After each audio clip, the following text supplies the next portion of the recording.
الله أكبر الله أكبر. أشهد أن لا إله إلا الله. أشهد أن لا إله إلا الله.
hospital, like most mission hospitals in Nigeria, is a training hospital for general nurses and midwives. Last year we had 1,200 applicants for 28 places. General nursing covers a period of 3.5 years. 6 months in the preliminary training school, followed by 3 years in the hospital. The nurses then take the final examination of the Nursing Council for Nigeria and qualify as Nigerian registered nurses.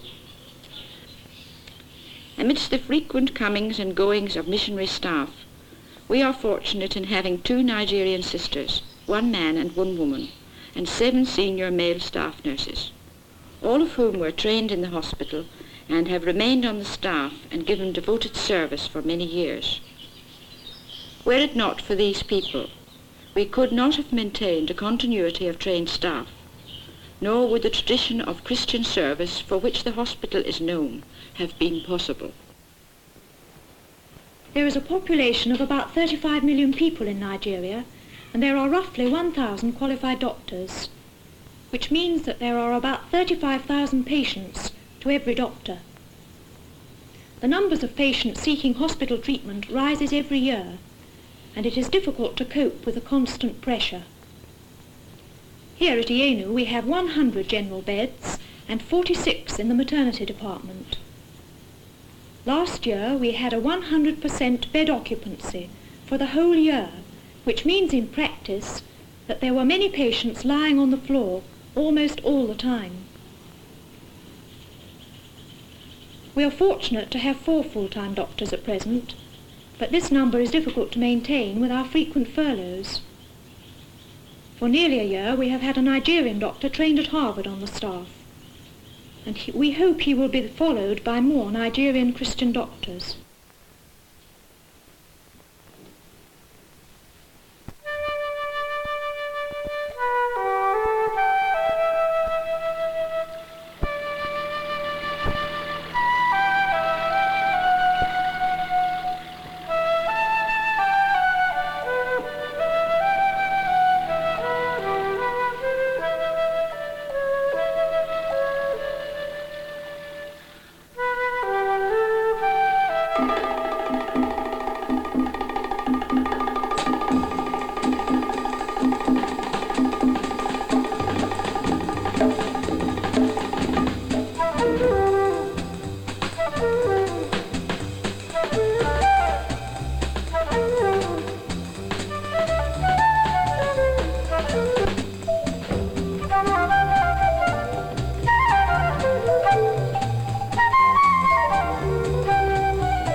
Hitherto, the church has seemed to the Nigerian a kind of imperialistic tool.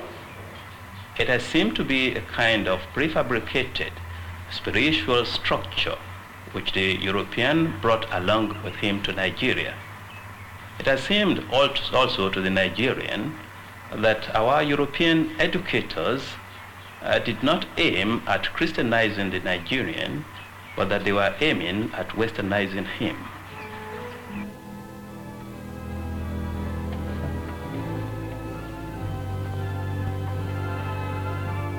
So the Cherubim and Seraphim movement came into being in 1925 as a reaction against the foreignness of the European-originated churches. Its main causes may be outlined as by their liturgies and the fact that hymns are sung to foreign tunes which the Nigerians could not quite appreciate spiritually. The movement was very popular from the very beginning, but it was condemned by the leaders of the European-originated churches as obnoxious and sinful, frothy and ecstatic. Today, however, we are coming to see that there is a lot to learn from such a Nigerian-originated church. And what is wrong with Nigerian musical instruments? Are these so contaminated by heathenism, whatever that might mean, that they cannot be used to the praise and glory of God in our churches? When, however, we speak of indigenous music in relation to Christian worship, we must be careful.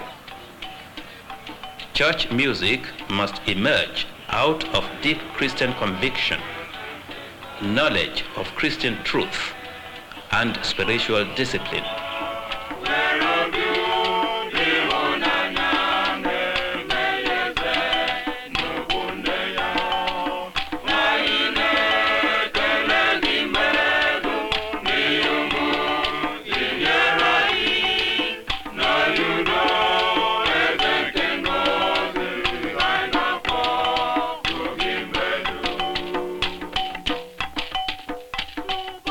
There is also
well do with missionaries as teachers to help in improved methods of farming and food production, and in that way to solve the problem of malnutrition.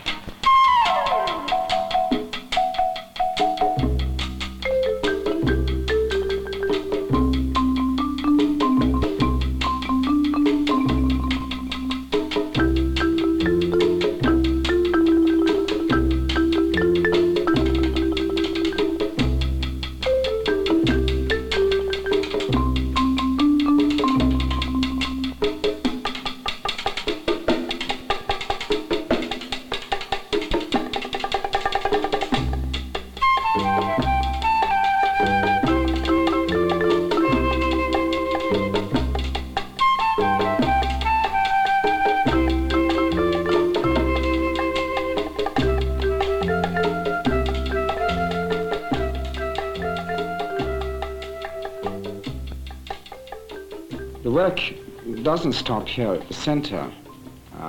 We go out with poultry and with better methods of farming and with ideas of how they can improve their soil and farm production. The government, of course, have their extension workers as well, and in fact we are very often working alongside each other. But sometimes government programs do fail because of a lack of understanding.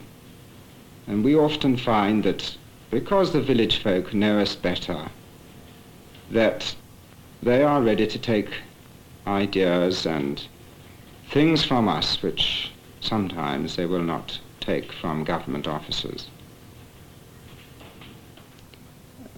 And in meeting the needs of those people who are outside the center and outside perhaps any real fellowship of the church, we are helping to proclaim Christ as the Lord of all life in the wholeness that we present to these people.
Katami Zuntoshi Mega kata mizun toshi. Mega kata mizun toshi.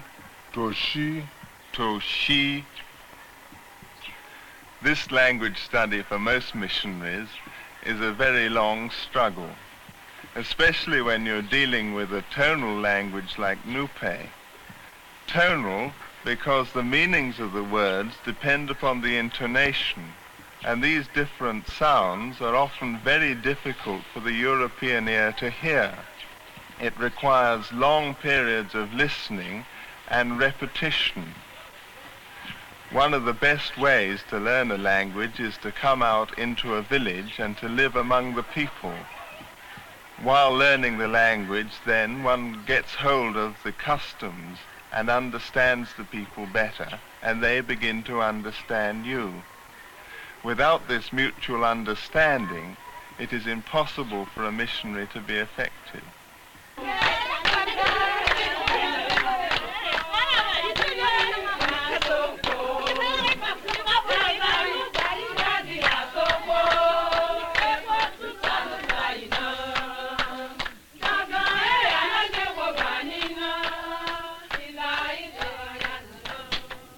The work of the evangelism in this area is being carried on by a conjunctive effort of native Christians and expatriate missionaries. The work has taken a different form from what it used to be. Instead of the work being in the control of the expatriates, it is now in the control of the native pastorates. The missionaries are being invited by the native church to do a specific work in the theme of evangelism.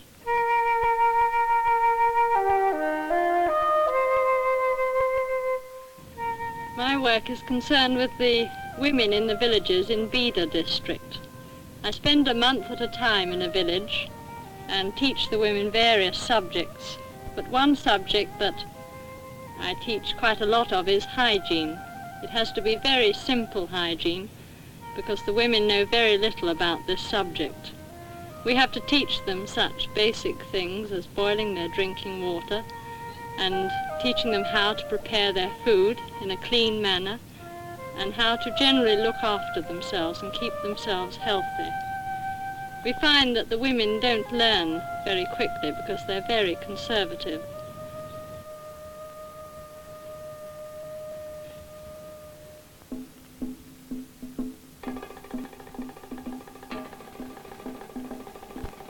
For an illiterate man or woman, learning to read and write can mean so much. Doors which have hitherto been shut are now open, and he or she has achieved a new status, a new sense of self-respect. And for Christian men and women, even more, because it opens the gate to reading the Bible. And so the teaching of literacy is a very important part of the work of the church. In these adult literacy classes, a woman who comes regularly twice a day for 6 weeks can learn to read and write in that time.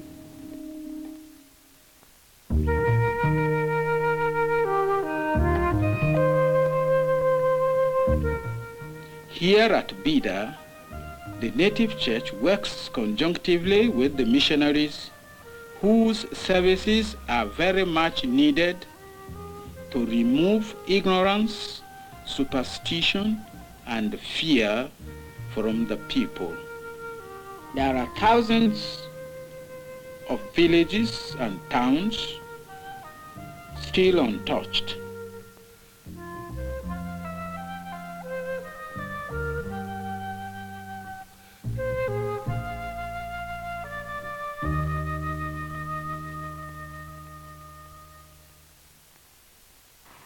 How can one generalize about a country with more than 200 tribes and as many as that number in languages? In addition to these differences, there are long-standing political, economic, social, and religious differences between the three major regions of Nigeria. As Christians, we are compelled to witness for Christ in our lives.